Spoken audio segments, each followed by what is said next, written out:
Okay, great. Well, welcome everybody.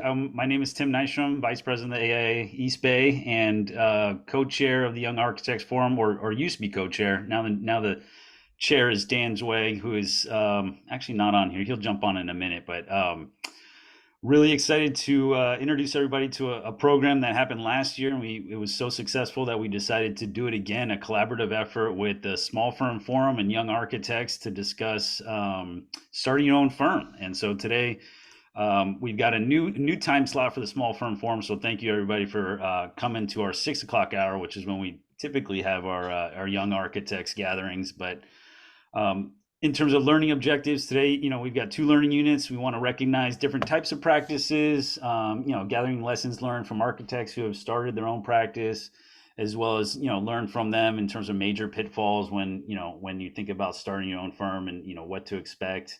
And then just getting useful tips on foundational principles of starting a practice. So yeah, looking forward to it. This is a great series that we're hoping to continue on for the years to come. We've got some special guests. We've got three panelists today. Most of you know Donald and Linda, but Donald Wardlaw is obviously owns his own practice. He's been wanting to be an architect since he was in the sixth grade. He's got his architecture license in 1981 and went out on his own in 1989. So he's got a lot of experience in the field of architecture and considers himself to be a one-man shop. And so we've got a sole proprietor and contract writer, designer, accountant, construction administrator. He handles it all, basically. He's got a full range of experience when it comes to running a business, as well as obviously doing architecture. And as many of you know, is the co-chair of the Small Firms Forum. So thank you, Donald, for joining us and being a panelist today. Our second panelist is Linda Randolph. She originally studied microbiology, so made a transition from a different avenue of microbiology and decided that wasn't the career path for her, and decided to go back to school for architecture. After receiving her master's degree in architecture, she became a design build contractor and then later became a licensed architect. And so she started maybe not on the traditional path of being an architect, but eventually came around and started her own practice and business, and has been a sole practitioner for 40 years. And along with Donald is also the co-chair of Small Firm Forum. So between the two of them, they've been running the Small Firm Forum as a successful committee and knowledge community for the AIA East Bay, and is invaluable in the lessons and the events that they have every year. So please check the calendar after this event and check out what they're doing every month. They've got a special program geared towards small firm practice owners, and can fill you in on more of that going forward. And then last but not least, we have a young architect, Marcia Adair. She started her architecture career entering one of the top architecture universities in Brazil in 2007.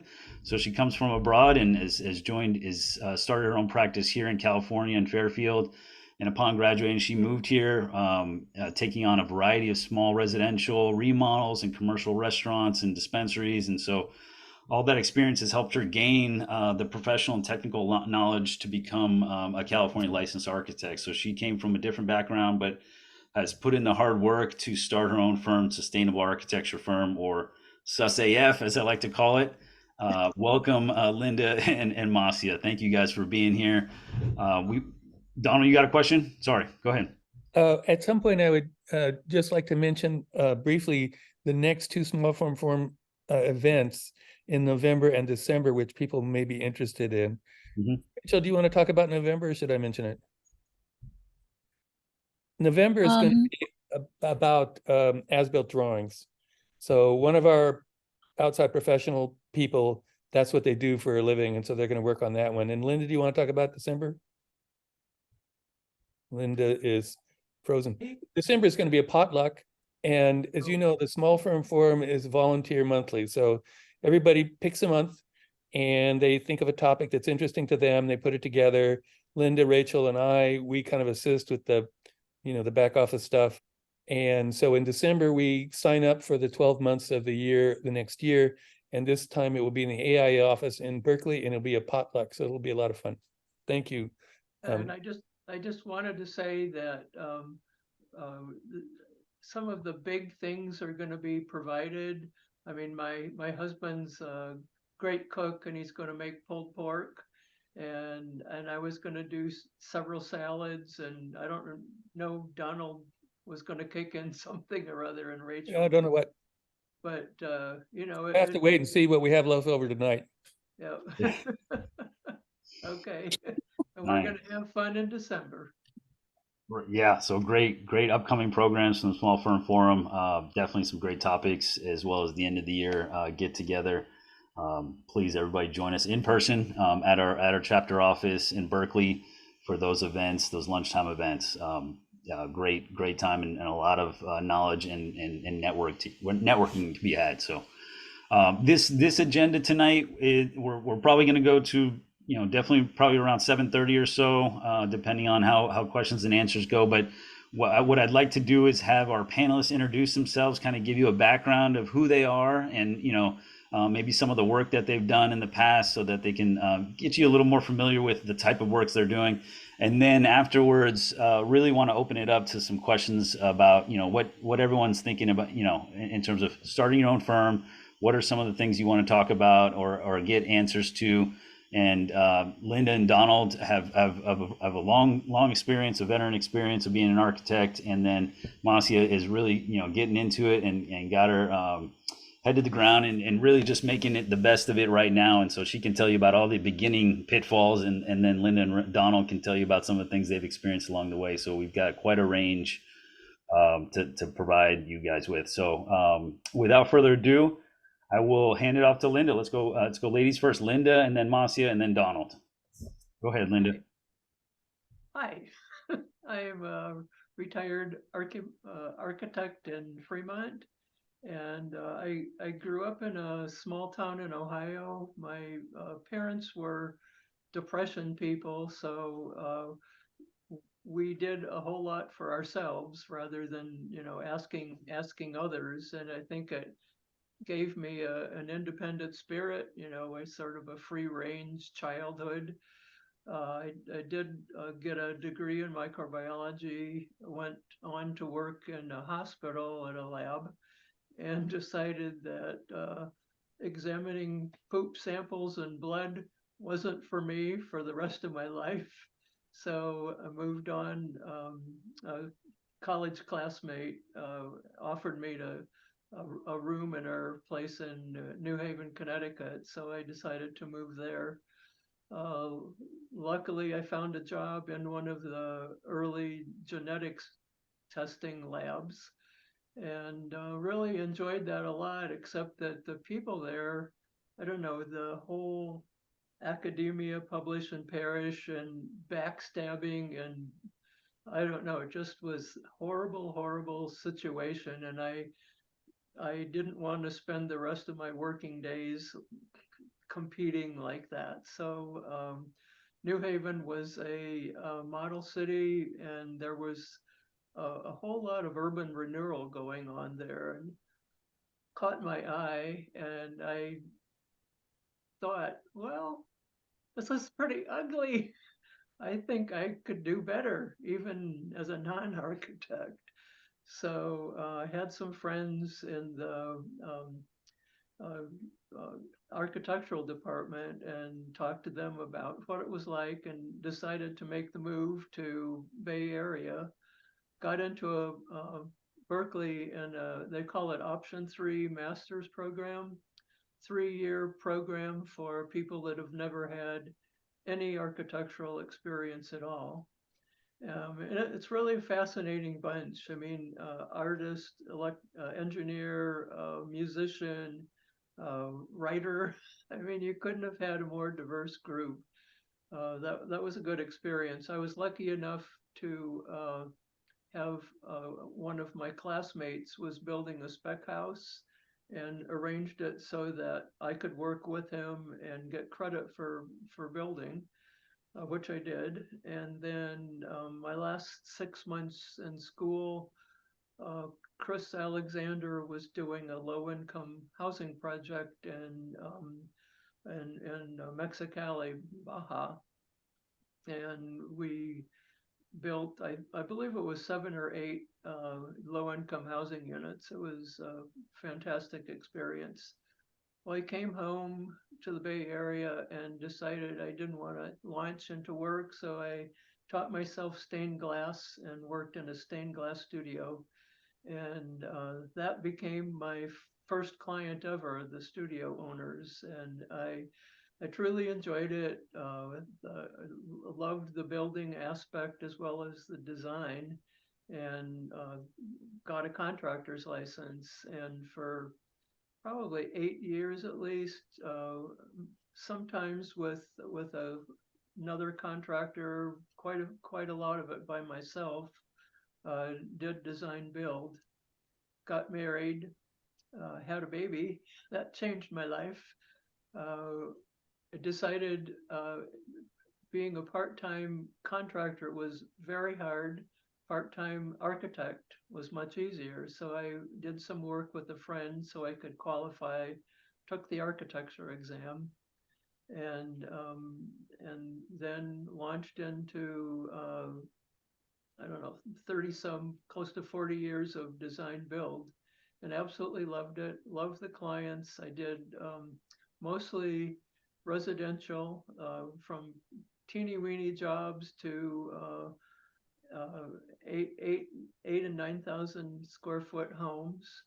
I love the freedom that it gave me to balance private life and work. And I just think I couldn't have had a better experience. Unfortunately, I do not have anything to show anybody.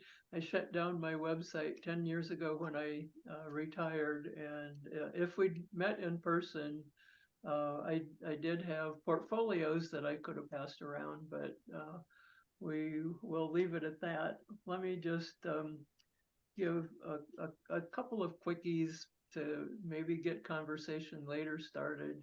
I truly think I've been in small firm forum for so many years. I truly think it's a jewel as far as communicating with people. I've heard from other people that the San Francisco chapter has a similar kind of thing, but everybody is sort of guarded about their material. And I feel like we are a free-for-all and will help anybody with anything, and just let the conversation flow. Two things while you're still working, whether or not you decide to go out on your own. One is to put your big toe in the water and try to see if you can do a couple of moonlighting jobs. It'll give you a great sense of what to expect when you are on your own, the full spectrum of what you're capable of and what's possible. And the other suggestion is a very practical one.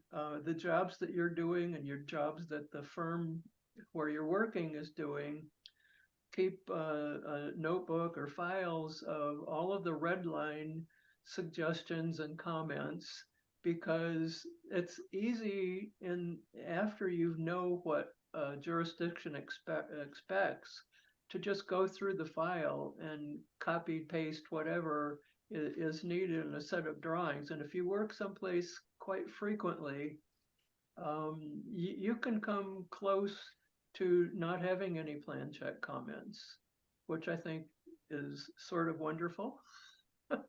And my last bit of advice is I see life is a network. It's a networking opportunity every minute of every hour of your day. If you can meet somebody walking a dog, at a club, exercising at the gym, your kids' schoolmates, wherever, as long as they have an inkling that you're an architect and might need a job, it's a perfect way to get your face out there without any advertising. So thanks for letting me blab, and I will turn it over to, I'm sorry, I forgot your name. Marcia. Marcia. Yes. Thank you, Linda. Yeah, Marcia, you're up. Go ahead. All right. Yeah, Linda is a tough act to follow, but I'll do my best. That was very inspiring. Hi, everybody. My name is Marcia Adair. I am the owner of Sustainable AF. I'm here in the San Francisco Bay Area. I am a Brazilian licensed architect and urban planner, and I'm licensed here in California too. And I'm excited to show a little bit about my journey in starting my own company, which is not something that I've always wanted to do like Linda. I actually never wanted to have my own company. I would look at entrepreneurs and think they were crazy, but here I am. All right. So some of the challenges before I had my company, some of the challenges I had and still have is that I am the primary caregiver of my children. I have a 3-year-old and a 7-year-old, and that kind of limits my availability for a full-time job, for full-time work. But it also provided an opportunity, because if I'm home with the kids, it allowed me to stay home and study, which people that work full-time don't have always that luxury. And that's why I put the chicken and the egg thing, which came first. For me, the chicken came first. So the ARE came first. I got all my AREs done before I started focusing on the AXPs. So like I said, the time that I had at home allowed me more time to make connections with other peers and to look for opportunities of work in places that were small firms, which I felt had the most exposure of every phase of the project. Because I felt like when you go to a large corporation, it's hard to get exposed to every phase of the project. But if you're in a small firm, that is a lot easier to attain. So from the time that I started taking the test to the time that I got my license, it was 9 years. And after I got my license, I was just very happy to have the AIA at the end of my name. And I had a lot of discussion with friends that already had their businesses, and I kept talking about how I didn't want to have my own business, that I was afraid of the liability. And I had many good friends that gave me advice, but I had one good friend that said, Marcia, you took so long to get your license. You worked so hard. Don't frame it, use it. So it was that conversation that propelled me to actually start working on the business side and start developing it. But as a lot of people probably have the experience starting their own company, I didn't have any clients for a long time, which felt like a long time. It was 8 months until I got my first client. And I felt that the fact that I was Latina and I was a woman and I am less than 5 foot, it kind of put me in a disadvantage, because I would go to meet the client from possible leads, and they would look me not up and down, they would look me down and down, and then they would start questioning my skills and my expertise and my credibility. And so that was not fun. I also have no knowledge of business and finances, which is great to start your own company. I don't advise it, but that's what I did. But the fact that I didn't have any clients for the first 8 months of my business allowed me to properly develop the company, the background of the company itself, allowed to develop systems and templates and proposals and like contracts. I actually did more than 13 contracts in the first 6 months. So I like to think that my contracts are pretty good.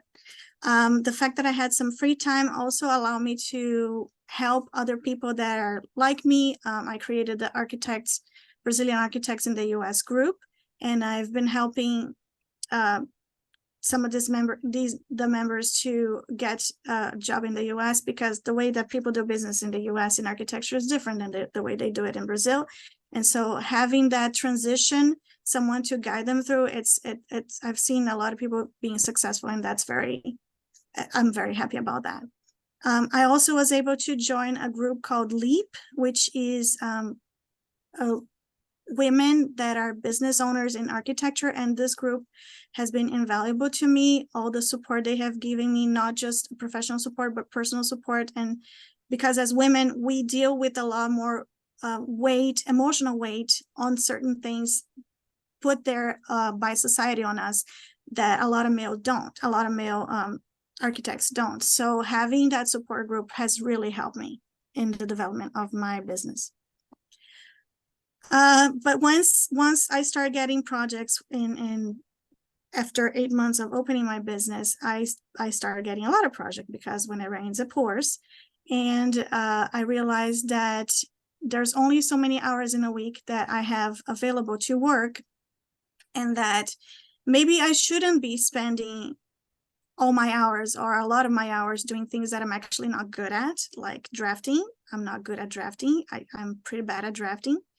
And I was able to find alternatives, and I looked into my origins. I looked in Brazil, and I was able to find a lot of professional licensed architects in Brazil that were thirsty to work on projects here in the US. And I founded Usabras, which is a company for remote rendering and drafting. And this is some of the images that we do. And I'm really excited about where we are right now. And we offer this service to architects that have their own business and are looking for a way to scale, because you can't do everything all the time. So if you want to scale, this is a really good solution. So after I got my this actually was a moonlight project. So from what Linda said, this is a great way to get your feet wet. This was my first project by myself. It's a restaurant tenant improvement in Vacaville. There are no major exterior changes. It's just a full interior renovation. Our budget was negative. The client really didn't want to spend any money on this. So we did a lot of paint. We did a lot of replacing kind. And but I'm pretty proud of the way it turned out. It's very successful. It's the first Brazilian steakhouse in our area. So, and I heard they're doing really good. So that's good. Here is the bar before and after, and the kitchen before and after. So after I started the company, this was the first project I got after 8 months. It's also a restaurant and an improvement. Is in Sacramento, is in a historical building, and is a French bakery, which just fits perfectly with the scope. Like it's like the building was made for it. And we are in permitting right now. I just got comments from the building yesterday, so yay. I hope that we can get it open and running by December. So we're really excited about that. And this is the biggest project I have right now. This is another restaurant tenant improvement in El Cerrito. It's called the Mi Casa Grill. It's right now it's just a shell with those beautiful windows, and we are going to do a Latino fusion there. It looks small, but it's ginormous, because we're going to have 3 separate kitchen areas. So a lot of mechanical work, a lot of moving parts, but it's a really fun challenge. I'm really excited. I'm really proud of my team and how far we got right now. We just got through health, and we're in building right now. The one thing that I'm super proud about this project, and I'll try to be quick, is that the client is really interested in creating an inclusive area, an inclusive space for everybody.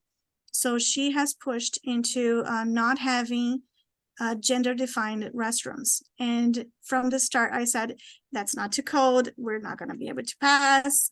But she kind of pushed me, and I submitted an AMMR, an alternative material methods request for El Cerrito for the restroom. And we just got approved for our communal restroom, which is very unusual in the Bay Area. I only know another like 3 or 4 restaurants in the Bay Area that have it. So this is a really big deal. And it's in no way we're trying to reduce the size of the restroom. In no way we're trying to reduce the number of stalls in the restroom. We're just trying to make it a welcome place for everybody. And so this is my little pride and joy right now. And that was it. And if you have any questions, just let me know. Awesome. Thank you, Marcia. Great presentation. Work, by the way. Last time I saw your portfolio, it's expanded quite a bit. So keep up the good work. Donald, you're our last panelist to introduce themselves. before you do, I just want to encourage everybody. We're gonna have the questions and answers. I've got a bunch of prompts to go off of, but if you got any questions, feel free to type them in the chat, and I can moderate them, or we'll just open it up to the forum right afterwards. Go ahead, take it away, Donald. Okay, thank you, Tim, and hello to everyone. So I want to just kind of briefly go through some of the basic parameters of my career as were described in the bio. And then I have about 10 images that I'll kind of walk through and comment on as we go. So as Tim mentioned, in the 6th grade, I saw the Mayan ruins, and I got a book out of the library on the Mayans and their culture, and it was all over my head except the images of the ruins. And then in the 7th grade, I made the mistake of doing a book report on Frank Lloyd Wright in the Imperial Hotel. And from the 7th grade all the way through high school, I took drafting classes every year. Finished school in 76, Cal Poly, licensed in 81, on the loose in 89, incorporated in 3. And I'm like Linda, I'm sort of 1 foot in retirement. You know, I have 2 active projects, maybe 1 in the background that will come alive, but I'm not taking on new work. But it's been a wonderful career. I mean, I really loved it. A couple of things with respect to people who are thinking about opening their own practice at some point.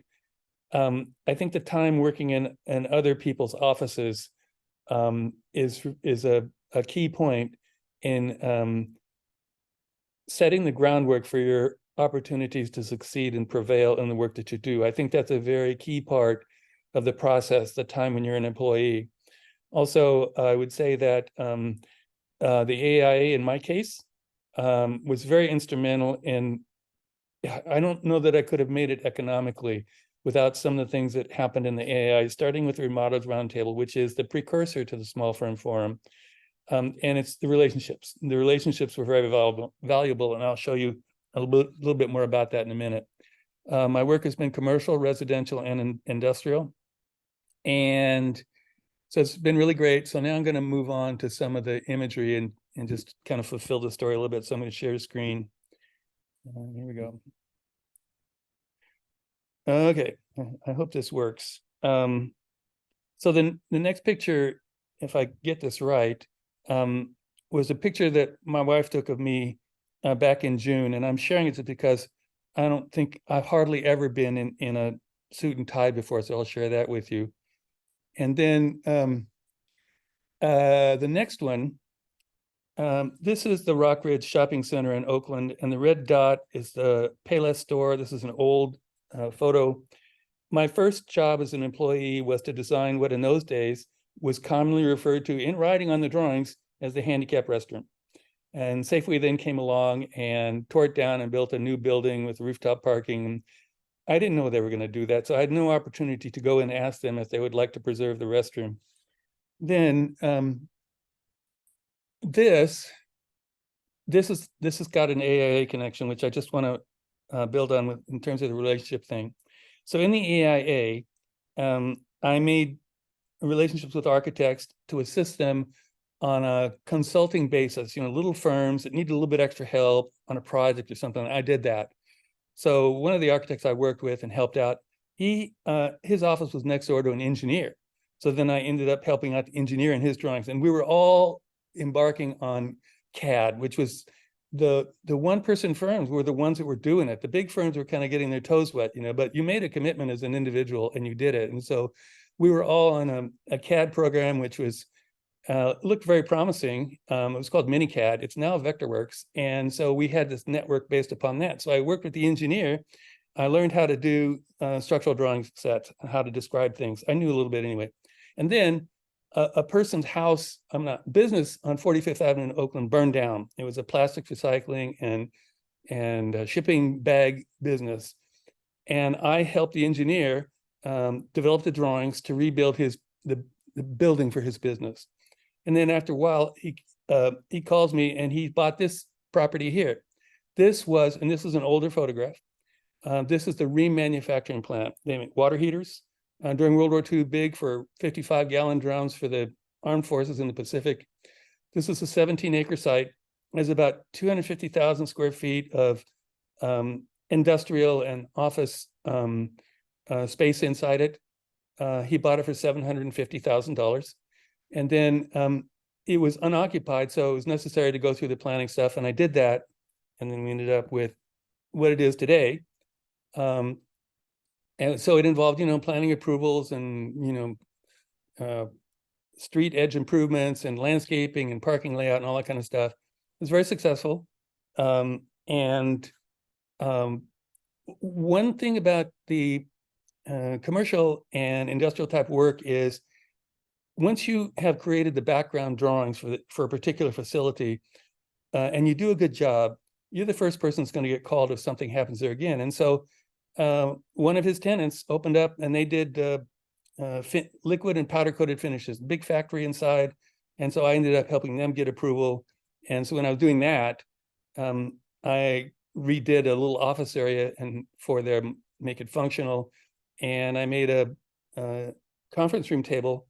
And so I designed all the parts, detailed them, had them made, easy to bolt together. And so if a customer came in and sat down at this table, they look through the glass window and they see what the company's about in a way, which is the coloring of these different kinds of things.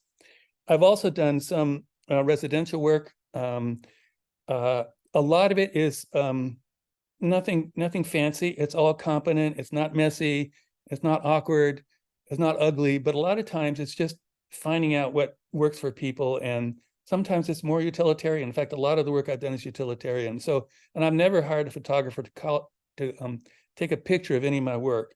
But this one project in Oakland, the contractor, Cameron Hobble, he did hire a contractor. And so this was a project where we redesigned the kitchen, added a master bath, master bedroom, laundry closet and all that. And so he had a professional and this is that. And this is also included a deck. And so it's looking out on the deck as well. So I guess a key point here is that when I'm working for customers, particularly residential customers, when you think there's like a high design aspect to things, I'm never trying to fit them into some kind of an aesthetic experiment. What I'm really trying to do is find out what needs to happen in here to work best for them. And sometimes that does require, some taste and style and proportion and all that kind of stuff. That's fine. But basically that's not my goal. But there's one place where I make an exception to that. And that is our house. And our house is where I get to experiment and do crazy aesthetic things. And so, and I built all this. I mean, this is our front porch. When I bought the house, it was not enclosed. And until we did this project, there was none of the trellis work. There was not the overhead open canopy. And then in the distance, there's an open, another canopy with white plexiglass, which keeps the rain out and gives it a really nice quality of light when you get to the front door. And here's the back of the house. Way off in the lower right is our office. On the lower left is my shop. Living room upstairs. It's unfinished.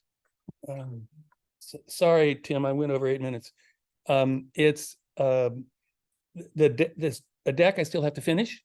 My philosophy on decks, second floor at houses, is to try to make them independently structurally from the house. It saves a lot of waterproofing issues. And so I still have to build a concrete beam and the wood deck and all that kind of stuff.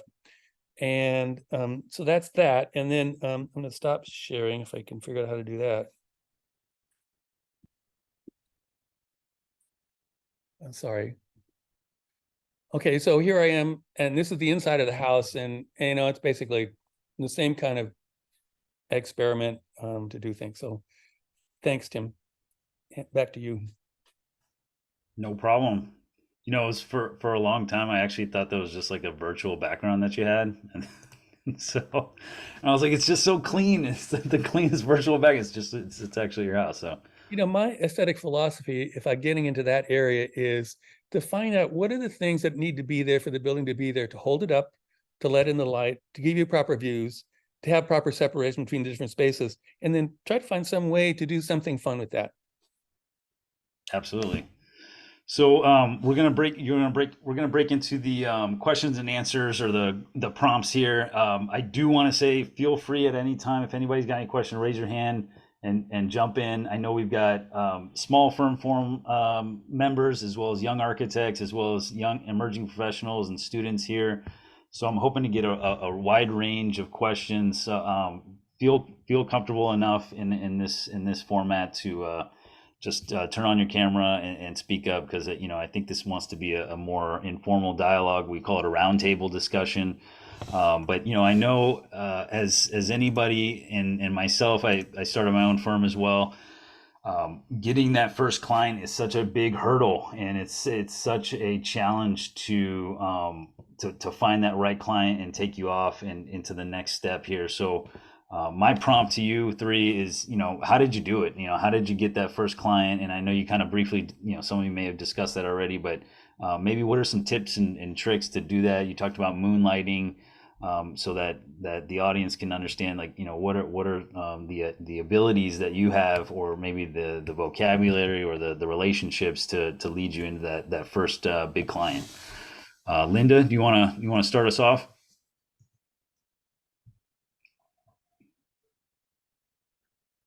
Gotta unmute.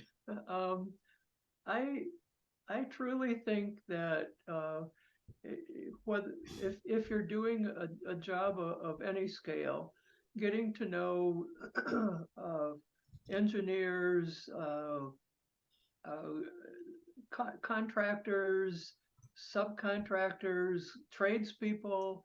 I mean, it's amazing how many places can send you a job if they think you're easy or decent to work with. And again, I just say every day of your life, you have opportunities to connect with people. Some of those are going to turn into architectural jobs. And I'm only talking purely residential stuff for myself, but I think it probably will work in much bigger context too. It's easy for, I don't know how many jobs I had. I brought in other architects and just on a temporary basis. And that's a way to network within small firm, the AIA, Women in Architecture, any of those are networking opportunities to get new jobs.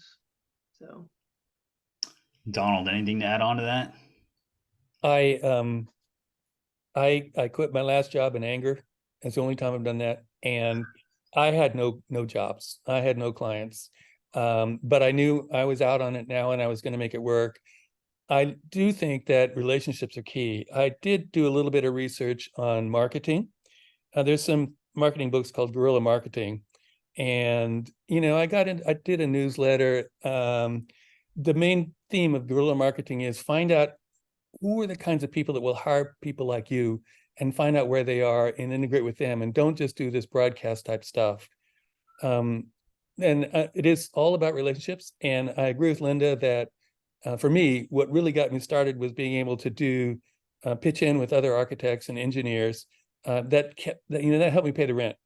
And then, pretty soon you build new relationships and you get new opportunities. That one project I showed you of the remanufacturing plant, they became a client of mine for 25 years. All kinds of projects after that. And so, yeah, relationships. And Marcio, would you agree with that? I certainly have had that experience with, one relationship leads to the next relationship, which leads, job to job to job. And especially with contractors and architects that are in the industry, and clients they know will often refer to you if you're doing good work. What are your thoughts on that? Yes, I completely agree that networking is a really good way to get clients. Most of my clients, except one, were obtained through networking. But in the beginning, when you don't have money coming in and you're just waiting for the networking magic to happen, I have to admit that I sold my soul to NG leads. So I did pay for paid leads for a while, and it was very traumatizing because I just saw the money going down and the fake leads coming in, and I'm having to pay for those. It is how I got my first job, the French pastry. So I still don't tell people, I still tell people to avoid going that way, but if that's the only way to do it, then that's the only way to do it. But networking is a lot is a lot better way to get leads for sure. Yeah, those Angie leads are certainly a mixed bag when it comes to that, and I think I agree with you that a lot of times they don't lead to the best situations, and maybe some other firm owners here would agree with that or disagree with that, but it's certainly a start. And Linda, maybe you have a comment to add on. I mean, this is weird, and who knows if it happens often, but one piece of advice is answer your phone and Not a respond bad to word. calls, because I had somebody call me who had called 10 architects, and I was the only one that returned their call. I couldn't do their job, but I gave them the name of several small forum members who did. It was a commercial job. Uh, a year or so later, they called me back for a residential job. I never even met them, but just it just showing that you're a responsive person and willing to give a few minutes of time to help somebody out. It goes a whole long way. Yeah, and I see a lot of nodding heads there, especially in a service industry like architecture. You know, it's important to pick up the phone when it rings or answer that email and not let it go days or weeks without responding. And like you said, it could easily lead to a job, and then the next job after that. Once people find out you're a competent architect and someone that will actually be on the other line there to at least just say hello.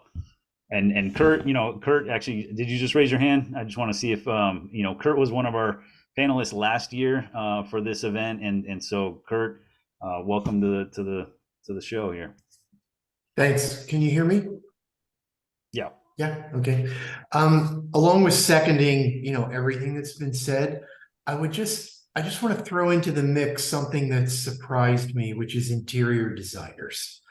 It was very easy to go down the path of, schmooze with contractors and engineers and the people that you sort of see around you a lot on construction jobs. What surprised me was interior designers, because I had like a little bit of a built-in prejudice, because it's easy for us architects to look down our nose at interior designers, even though my mother was one. But the best jobs of my life have come from a couple of interior designer relationships.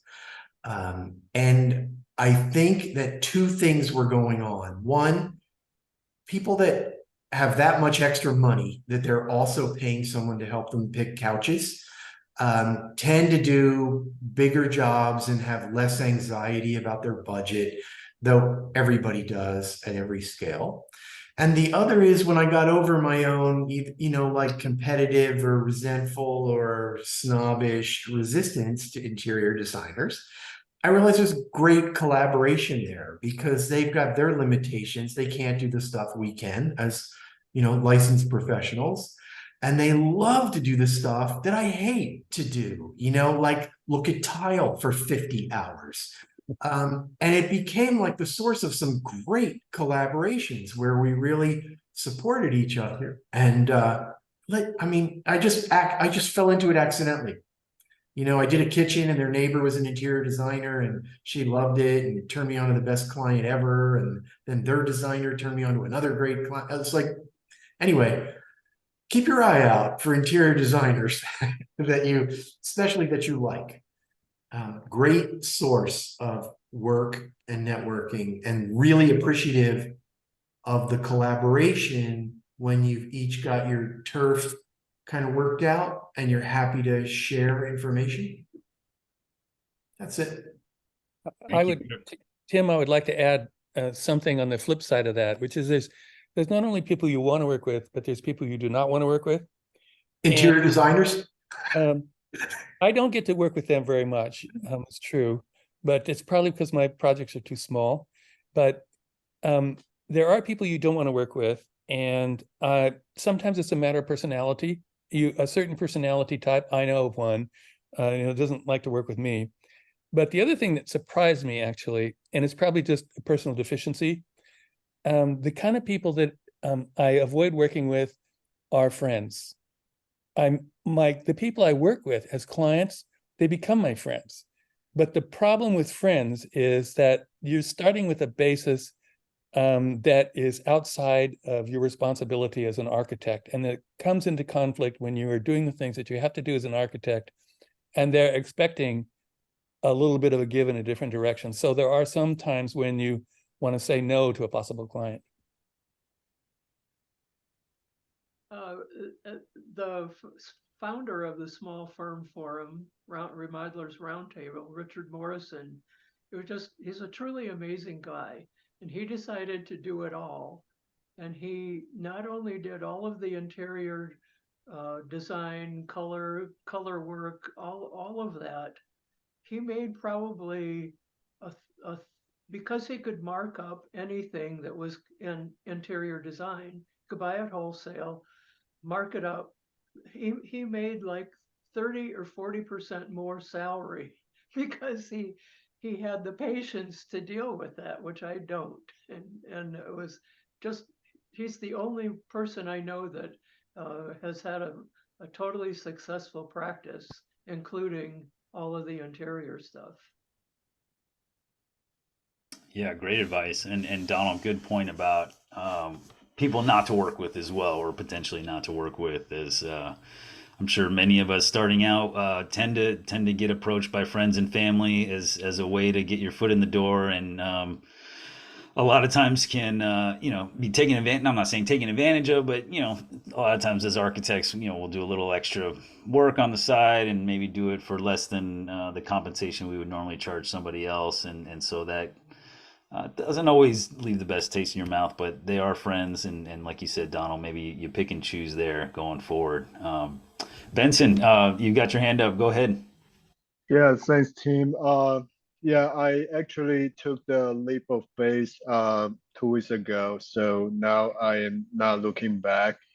And just because I know there's something under my skin, and if I don't try it, I will probably regret throughout the rest of my living days or working in corporate environment. So I appreciate those tips, but there's one thing in particular I want to ask. That is, if there is something that can make the networking more efficient. Ever since I started, I've been going to basically all the networking event whenever I have time, and there are some group I feel like it's a very friendly, but I just am not sure if they are going to eventually give me a job. And there are also a group of people that's more of a developer, and it's just, I don't know how to describe it. It just sometimes don't feel quite right, or just not comfortable, or people are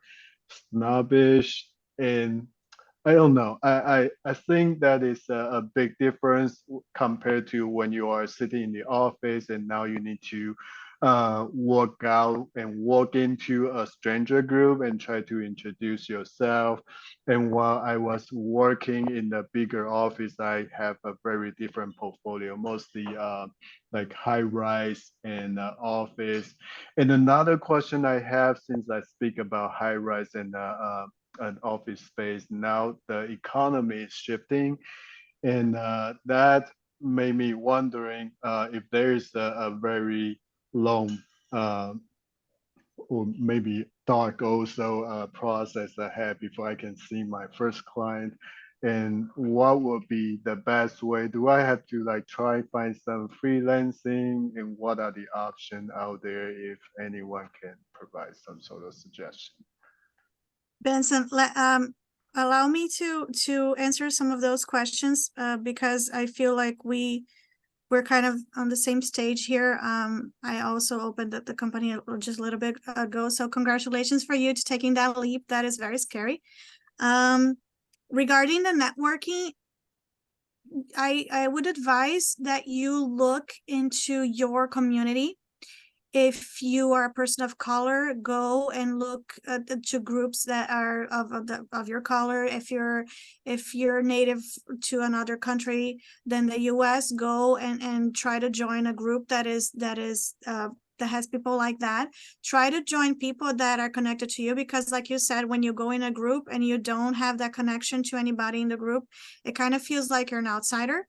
So try to find a group where you don't feel like an outsider. I know that might be hard, but there is usually a group that you can connect to in a personal level, and that having that personal connection is really meaningful, and it's a great way to start getting clients. The other question was about the economy. I don't know if I understood your question about the economy, but let me just give you a quick insight from my perspective.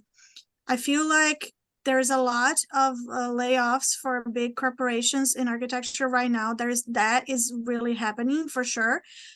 But all of my small firm clients are splitting on the seams. They're super busy. I don't know what is the nature of this happening, because the economy should be the economy for everybody, but for some reason, maybe it's flexibility of being able to take different jobs and different and adjusting how much you can receive, and the overhead too, but I feel that the big companies are taking a bigger hit with the economy and the raise in interest rates than the small companies. So I think you're in a good track. Thank you very much. And regarding the model work, that actually is the same from what I heard from my friend who are running the solo or small firm. They all say they are very busy. I just hope I get to see my first client sooner because I have a family, so the stress is definitely on, and I'm running on my saving right now. Yeah, good luck with that, Benson. We're all pulling for you here. That's a tough step. It really is. It's the tough first step. Trying to get that first job that's going to take you the next level. Oh, Mossy, one more comment there. Yes, I did. I'm sorry, Benson. There's one thing that I think Donald mentioned. When you start your own company and you don't have revenue, a really good way to keep your company afloat, which I didn't mention that I did, is consulting for bigger companies. And that is can give you a steady source of income. You're not doing your own projects, but it's better than working in someone else's office per se, because you're still working at your time. You're still working when you have availability. You can take as much or as little work as you can, and it usually pays better per hour than you would if you were in someone else's company. Yeah, great advice. And there are certainly even general contractors that are looking for drafters and people to help them with jobs that they already have. So I would certainly recommend that as well. And in this environment, as things get tighter, people make layoffs. We as architects, we compete, and going back to just, answering the phone and really just being available for somebody to reach out to you and get your advice on a project, or at least just maybe get a bid from you to start a project. But, being competitive in this environment is important because that's what's happening. People are really looking for somebody to do great work, have good customer service and good design, obviously. I want to respond to a comment by Peng Shen when she asked, you have to be a licensed architect to open your own firm. You can open a business as a design firm. You can't call yourself an architect on the drawings. And there are certain kinds of projects that you're not technically allowed to do. But residential remodels are things that you're allowed to do. A contractor can do that just as well. ADUs are things that you can do, and your drawings can be submitted to the city. You just say, I'm so-and-so and I'm a designer. Yep. And Linda, go ahead. You want to? The housing market in the whole Bay Area is nutsoid right now.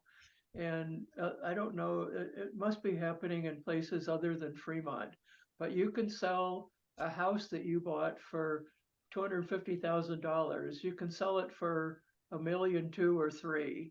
And there's work on both ends of that.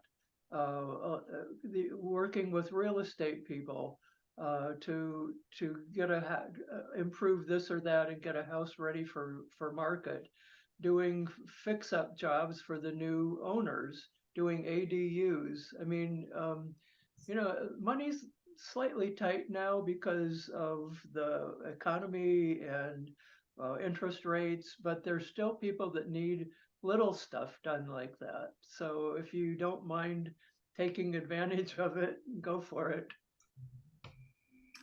Yep. Yeah. Great point. And yeah, housing. It seems like housing and alterations and remodels tend to pick up in this environment as people stay in their current homes and want to expand, and will take out money based on how much they have left on their mortgage and so on and so forth in their finances. But get less people maybe making huge expansions, but maybe smaller ones. So that's certainly an environment and arena to look into in terms of residential. And I know the small firm forum has a lot of, and the AIA East Bay has a lot of members that are sole practitioners or small firm owners, and so that may be a great avenue to get started as well for anybody out there that's looking to get going.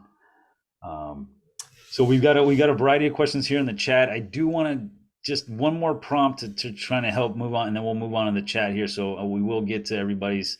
Donald just addressed Pong's, and it looks like we're getting some. So feel free to continue the chat. But once you get your client, or maybe the start of a client, someone to help you build a relationship and start work, which is important to start in your own business. But what about running the business? What are maybe some things that the three panelists you guys have used, or tools that you've used, things that have helped guide you to run the business? Because historically, as architects, and if you've come from a traditional path of maybe going to university, being a business owner isn't a priority when you learn about the basics of architecture. We learn how to draft and design and all the principles of the environment, as well as maybe further on and specializing in a type of architecture. But is there anything you guys can give our audience in terms of what are some good things that you guys have used that maybe weren't you weren't aware of when you started your business, that now is helping you run the business? I would say watch your expenses and your income and keep them in a reasonable balance. So don't go out and buy an expensive office and a lot of furniture to start with. I started in my dining room. Probably a lot of people have too. And gradually, as the workload increased, I was able to go out and rent an office. And now, actually, for the past, 15 years, the office has been back in the house. And so we pay, my wife and I, the company pays my wife and I to rent the office. But I mean, it's still practical.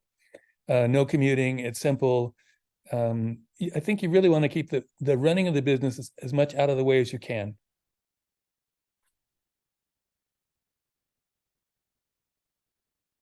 Do you want to add something before I say something, Linda? Go ahead, you first. Okay.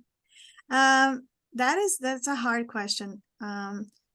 Right now, I feel like I'm still juggling, trying to run the business on the business side, which I don't have any experience on.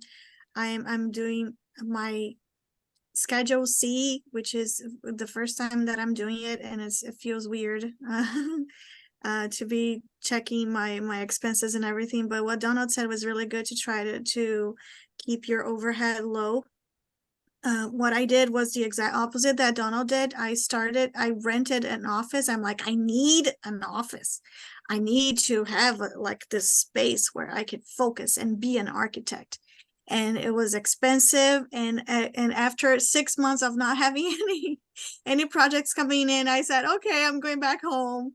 So it was kind of sad to do that transition, but I'm actually glad that I did, because I realized that it was an expense that I didn't need. And I hope that you can learn from us and not from making the mistake like I did. Yeah. One thing about the office is that, in my experience, and maybe different from you guys, I don't meet clients in my office hardly ever. I always meet my clients at their place. And I go to the building department. Nobody comes here. I mean, if I need to speak to my engineer, it's phone or Zoom, or I go visit them. So really, even though I went through a lot of offices before I was out on my own, and they all had their way of presenting themselves. And if you're a small firm, a 1-person or 2-person firm or something like that, the office itself is not nearly as important as the quality of the work that you do. I was going to say the same thing, and I've known a few architects that are supremely embarrassed by working at home, and they've created these fake facades about an answering machine that said, "Do you, if you want to talk to so and so, press so and so." I mean, there was one person there. And they would make an excuse to meet a client elsewhere or do something in a fancy place. I mean, I'm like Donald. I've met people on their own grounds, on their own turf, and if I need to have somebody over, I'm not embarrassed about my home. I'll have somebody sit at the dining room table, and I guess because I've done pretty much exclusively residential, that's really not a problem. But you save so much money on rent, utilities, everything, if you can do it at home. And the commute's great, and if you can't sleep, you can get up and make some money. And I would go back a little bit to something Benson was alluding to, which has to do with the economy. So after you do this a long time, you see that the economy has its ups and downs, but the whole economy doesn't go up and down necessarily at the same time.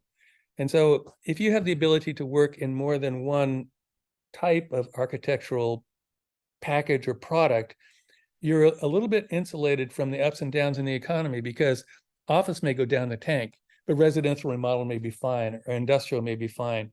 They don't all go the same place at the same time. So if you can diversify the kinds of work that you can do, it will insulate you a little bit from the ups and downs of the economy. And I've been in the beginning, I worked in a firm where, they had one particular kind of work, and the economy for that kind of thing went away. And so, people had to be let go. Yeah, great point, Donald. Diversifying your range of projects always helps to weather the storm of a recession or the economy. And a lot of times, and even to Benson's point too, we keep going back to that. He's trying to get off the ground, and he's got a family, and maybe he doesn't have any clients. So thinking about creating a little nest egg for yourself beforehand, just so you've got some reserves, so that when you've got 3 to 6 months, let's just say 6 months of financial payroll for yourself as a sole proprietor. And that way you're not stressed out. You're not freaking out about where's the client, what do I do? And now you're taking on jobs that you may not have taken on before, or in areas of work that you're not even familiar with, just so you can start cashing checks. So I would recommend, if you're really trying to go off and you maybe done some moonlighting, store up some savings so that you've got something in the back, and then go off. And then now you feel good about still continuing to do the work that you're doing, but without the stress of financial. Kurt, did you have something to go on with that too? And then we'll get to Masya. Yeah, I'm just going to piggyback on that and take it even further. I think that's great advice. And also, thank you for doing these, Tim. This is really good what you put together here each year. So this idea of home office, I'm going to leave off the office part, and home, like, get a house is my best advice to anybody. Like, don't be any extra money that you might be spending on an office or a fancy car. Like, no, until you've got a house, because that kind of equity is so powerful in the Bay Area. And before you know it, you'll have that nest egg, on top of whatever you've managed to scratch and save. And then you can look at things like, well, I'm going to do some work on my house. Well, I think that room is actually my office. I'm going to deduct that work on my Schedule C. And that's all legit. If you don't, like, you got to be reasonable about it, right? But that stuff's all legit and feeding in kind of a virtuous loop back into your equity and this growing these assets. So like the word is investing in yourself, and real estate is a really powerful part of that. I would And then add the one only thing. other, I'm almost done, Donald. The only other thing I would say to all those comments about answering your phone and getting work is like, be professional, be like totally professional and nice and, interesting and fun. Like, be the normal, good person you are. When people start to put on airs, nobody likes it. And if you don't return phone calls or you don't answer emails, and then the person's like, why didn't you answer my email? Oh, I was really busy. It's like, nobody gives a shit if you were busy. Like, they are reaching out to you. You've got to make that a priority and address them on like their terms, which is they want to talk to you. I mean, it sounds silly, but I'm amazed at the number of people that get it wrong all the time. I just want to add one thing about the house part. I mean, I totally agree. I bought a house for 57, this one, before I went out on my own. But then later on, I realized that, wow, what I'm doing at a business, okay, can put those personal things at risk. And, the business has a bank account. It's nice. But when you add all these other things up, they're nicer. So the other thing I would think that a person needs to consider at some point is incorporation, to separate your business self from your personal self. So people who have a problem with you and an aggressive lawyer, they can go after your business assets, but they can't come after your personal assets. And also, I did that, and I just used Nolo Press. Did it myself. It was not hard to do at all. I don't think you're as protected as you think, Donald. I've talked to several lawyers about this, and a small, like one-person driven corporation, that veil is so easy to Thin, yeah. pierce. Well, So you there are either need rules to about be like protecting the veil. you need to be Yeah. a real corporation with like a board, like a decision-making body, or just get insurance. Yes. Insure yourself well and properly. never Incorporation had- will not protect a sole proprietor. You said that the same thing about,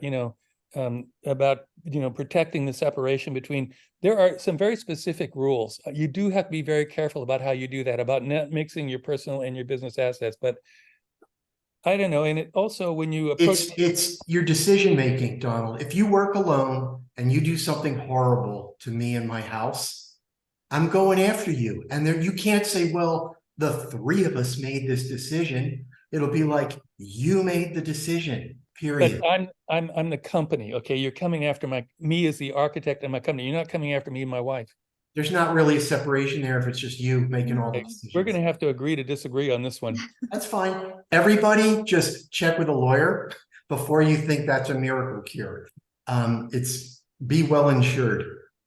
I completely agree with being well insured. This is something that I did before I had any clients. I had liability insurance. I was an S Corp I think when I signed my first client, I was already an S Corp, because I am completely freaked out about people coming after me and going after my family's assets that have been, so hardly earned for so many years. And then something bad could happen, and then they would come after everything that we own, and I'm completely traumatized with that. Other than this really good point, whenever you're starting your firm, I really think insurance is great. But what we were talking about, the office space and how to juggle the beginning there, I am that person that is embarrassed to say that I work from home. I have commercial clients, and they see things a little different than residential clients see, I think. And when you say, oh no, yeah, I'm in my house, it just gives you less credibility, I think, than having an office space. So what I did, and I advise people that are thinking of doing commercial projects to do, is to get a virtual office. So a virtual office is something that is a corporate building, and you pay for a slot, whatever, a virtual space in that office, and the amount you pay for that is a fraction to what you pay if you were renting a space. And it still looks like you're in a corporate building. It still sends you the creepy clients. I just had a creepy client go to my virtual office last week and check if I was there, and I'm like, no, it's by appointment only. And so as a woman, this is really good, like a safety net for me too. Yeah, good points. Marcia, Donald, Kurt, thanks for chiming in there, and Linda. I mean, really, we're getting to the meat here of insurances, liability, and then obviously offices and workspaces. So thank you guys. Yeah, appreciate that. We certainly, and Small Firm Forum does this. Young architects. We're trying to also educate in terms of the liability. So if anybody's interested in that, keep your eye out. We do have a program on setting up contracts and getting insurances. So those are two very large topics that, as starting your own firm, you should certainly consider talking to a lawyer. You should definitely talk to somebody, an insurance carrier, about getting protection for yourself, and the work that you do, for all the reasons we just heard. Linda, yep. One thing we did, it's been years ago at Small Firm Forum, was everybody brought their contract, That's their right. client architect contract, and laid them out. And you could see, you could actually create your own contract. But eventually talk to a lawyer, but take a bit out of this one, a bit out of this one. This is what I need to have covered, and compile something that worked best for you out of multiple people's contracts. I just thought that was invaluable. That's how I generated my own, and I think other small firm members did the same thing. Yeah, great collaboration there. Finding out what works. Let's please also reach out to the AIA office. We've got plenty of resources there when it comes to setting up contracts with the AIA format. And I so, actually had an architect client who would not sign an AIA client architect agreement. They said it was just gobbledygook, and if we wanted to work together, we weren't going to sign that.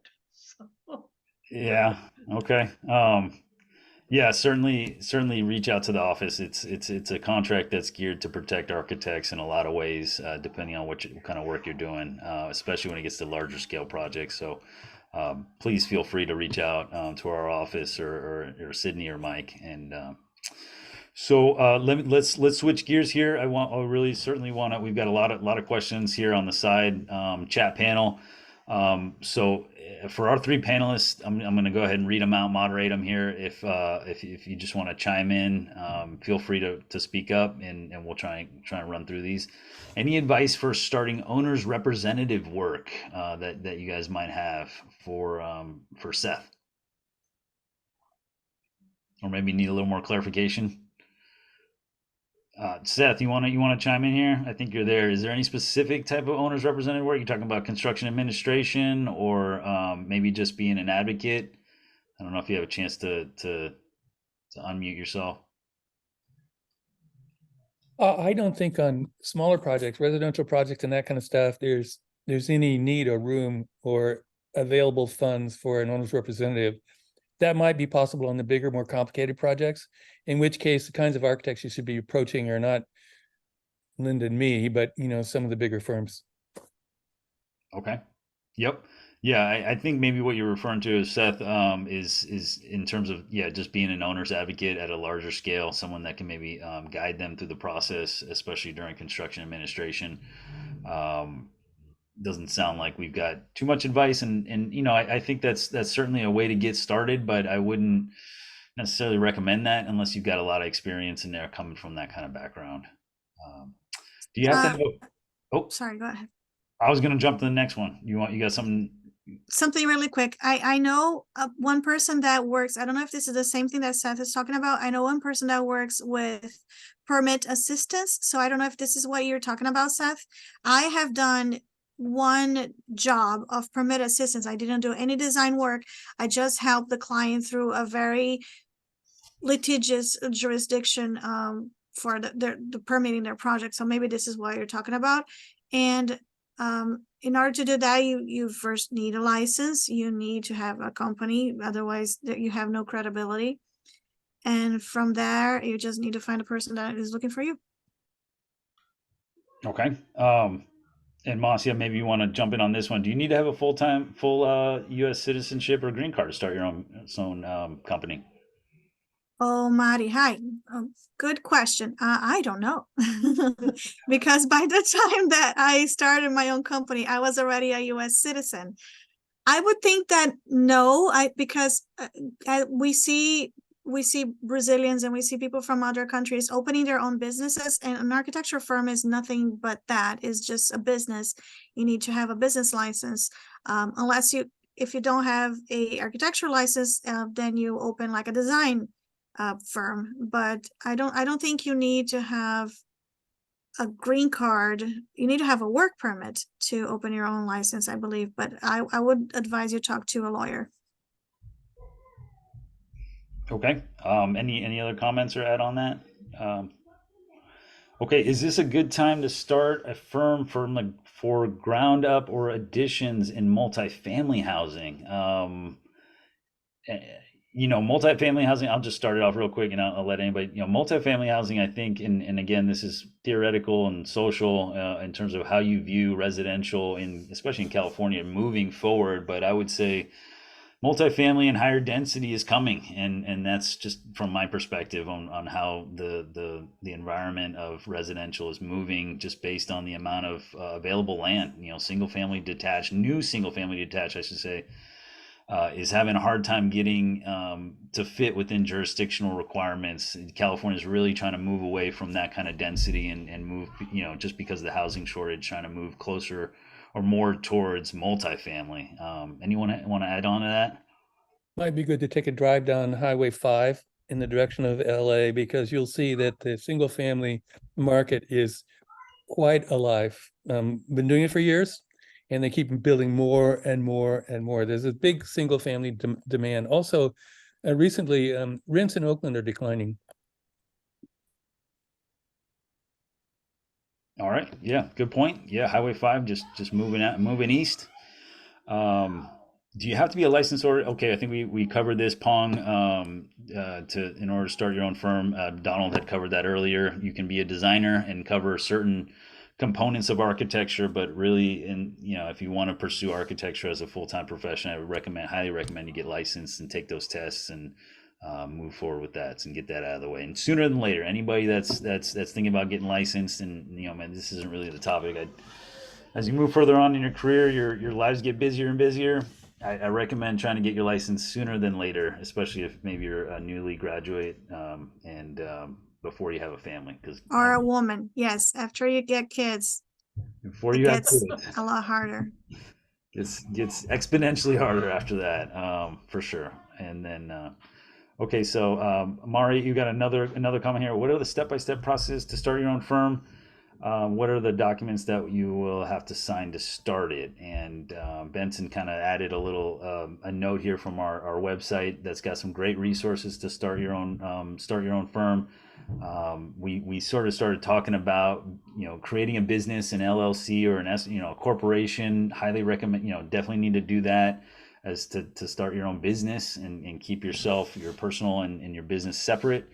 As well as obtaining a license, insurance. Go ahead, Marcia or Linda or Donald. What are some other steps you might recommend in between there? I think, Mari, the first step would be to get a business license, wherever you are in the city where you are. And I'm from your name, I'm guessing you're Brazilian too. So I would suggest that you have a very strong social media presence, because that's a good way to get leads, and it's relatively cheap to get leads that way.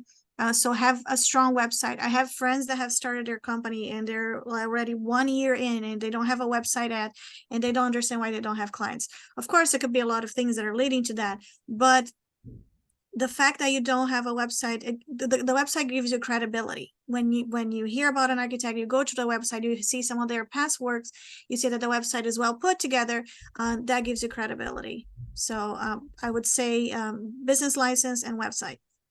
Caution about websites. I shut down our website. I have a client who got sued for $25,000. He ran a nursery because his website wasn't ADA compliant. I had no idea you had to do this. I did my own website. Yes, no, there's a whole series of rules for websites having to do with colors and contrast and point size and all this kind of stuff. And there are attorneys out there who are going around with their companion, right? And they're suing people. And so my client got sued for $25,000 for his website, but it never goes to that. You settle, so you pay him $1,500 or $2,000 or something like that. But just so you know, if you're going to hire somebody, you can just make that a requirement and they'll take care of it. But if you're going to do it yourself, you might want to do a little bit of research on the ADA guidelines. Yes. Note taken. Yeah, wow, good point. Linda, do you have a website? I had a wonderful one. My brother's a graphic designer, and I never wanted one, but he wanted to practice, so he did one for me. It was pretty incredible, but unfortunately, there's no evidence of it anymore. I took it down 10 years ago. So, Yeah. But it's a great way for somebody to check you out and see the whole spectrum of your work. And then they can sort of pre-decide if they might want to work with you. So. Yeah, good point. I think from my perspective, websites are interesting because, I don't necessarily feel like I've gotten a lot of work from my website. Mostly, like we were talking about early on, networking and word of mouth, and as well as, meeting people and doing a good job. But I think the website certainly provides credibility. If somebody you haven't met or you guys haven't had a connection with, or is recommended through somebody else, will check out your website and see that you do this type of work, or you've got experience doing a type of work that they're interested in doing work with you. So it provides credibility, and for someone starting out their own firm, that I would recommend that's something that you pursue. And nowadays there are certainly a lot of platforms out there that are fairly inexpensive to help start, and easy to use. You don't have to be a graphic designer. A lot of times, some of these Squarespace type platforms are, just a nominal fee, a yearly nominal fee, and you can pay for your own domain name through them as well, and get a more legit email, and really kind of establish some credibility that way, especially as you're beginning to gain work. And photographs are important. I think as architects too, we tend to not do that. I don't know. A lot of times we either do it or we don't do it, but find a good photographer, or maybe you're a good photographer yourself, and take photos of your work so that you can put it on the website, or renderings. Sometimes people are really good at 3D renderings, but maybe find a friend or a colleague or a consultant that does photography as well for a nominal price, and start building the website that way. Pong, you're asking about amounts to charge clients. So that's something we're not going to talk about here on the AIA format. We really don't discuss fees as part of the format. But Pong, you and I have another personal relationship through the mentorship program. I'm happy to take you out to coffee, and we can talk at some point here in the future about that. Anyone here have something to say about going after government work? So I know we've got some interest in animal shelters. Our panelists here are kind of focused on residential and commercial. Any comments on government work? I wouldn't touch it with a 10-foot pole. Yeah. There's so much extra crap and time. I worked with African American contractor when I was a contractor, and everybody said, "You two, a woman and a black guy in contracting, you could get every single contract the city of Oakland had to offer." Well, when we found out about what the parameters of that would entail, a lot of times you'd have to wait, and I talked to other people, you'd have to wait 2, 3, 4 months to get paid for a section of the job, and the paperwork, and I mean, I would never do it myself. My philosophy again is the key to work, and of course I'm just a small fry, okay, but the key to work is relationships. It's the relationships you build with people and other professionals, and government work is remote. It's like working for a hospital. Madeline, I actually tried to get a government job. It was a series of ADUs in Dixon, And besides the contracts being ginormous and completely one-sided towards them, the liability, it didn't make sense for any sane person. So just as an example, one of the things that their contract said was that they would modify my drawing. They would have the freedom to modify my drawings, but I would still be liable for it. Wow. So even though it seems like super tempting, you know, you're gonna have this ADU built all over this city that is nearby. I mean, what is the liability? Just doesn't make sense. Okay, good. Yeah, good point. Certainly, Madeline, take a look at that contract if you're really interested, and go through it with a fine tooth comb. Maybe, you know, certainly send it maybe over to your lawyer and get a second opinion on that one. But Gabby's got a really good question here. What project should you post in your website if you're starting off and you don't have any? Is it allowed to post a project that you have collaborated with on another firm, or studio projects that you, if you're a recent grad? You know, certainly. Well, let me let the panelists maybe answer that first, and then I could chime in if nothing. I can answer.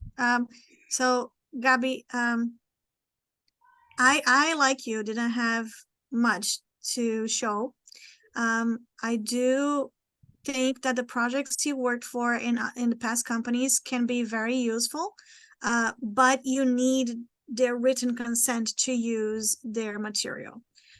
So sometimes it's just sending an email, say, can I use this image? And they say, sure, but put my logo on the bottom. So it's sometimes as simple as that. And if you actually, I think in my website, there's still a project from my graduation paper. There's still like images from my graduation paper. I'm super proud of it. I mean, the rendering looks cool. It's like a resort. I'm like, the client's not going to know. They see something pretty, you know. And sometimes you need a little bit of volume just to keep yourself credible. Yeah, I certainly wouldn't recommend putting anybody else's work on your website for a variety of reasons, legally being one of them. But you don't want to present yourself doing something that you haven't done. You know, I don't, you know, with the expectation that someone thinks you can do that kind of work. But I don't want to see you get sued for copyright issues.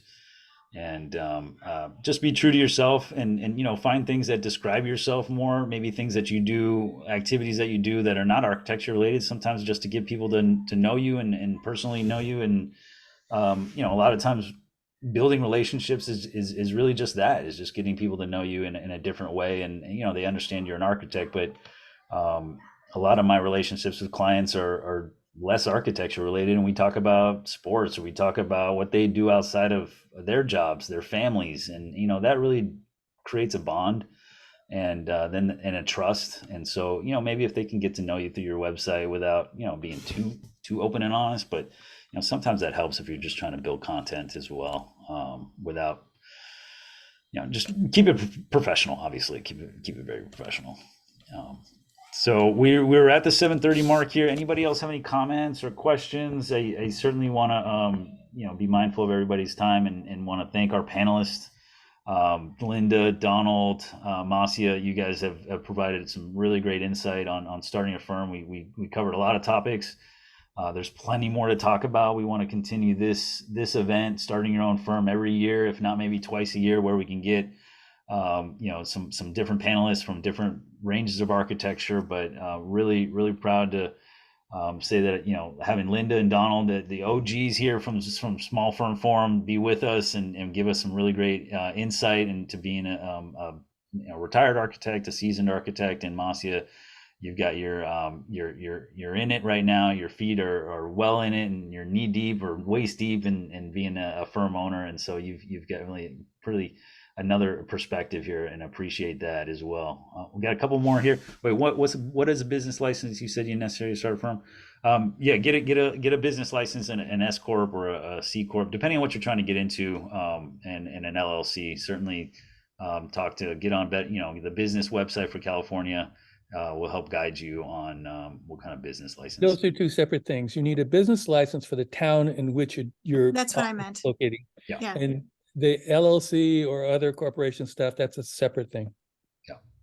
So Marty, the business license we were talking about is in the city where you want your business to be. So Yeah. if you live in Sacramento, then you get a business license for a design company in Sacramento. Perfect. And And very often if with a home office, you have to have a business license with the city for your home office. Correct. yeah, certainly check with the local jurisdiction you're doing business with, and follow through. So if anybody's got any more questions after this, feel free to reach out, young architects, through the website, through AI East Bay, or Small Firm Forum. Please check the calendar for future events for both of these organizations. We're happy to have all of you here today to learn about starting your own firm in this collaborative effort with the two knowledge communities here. So thank you again. Final thoughts on Donald?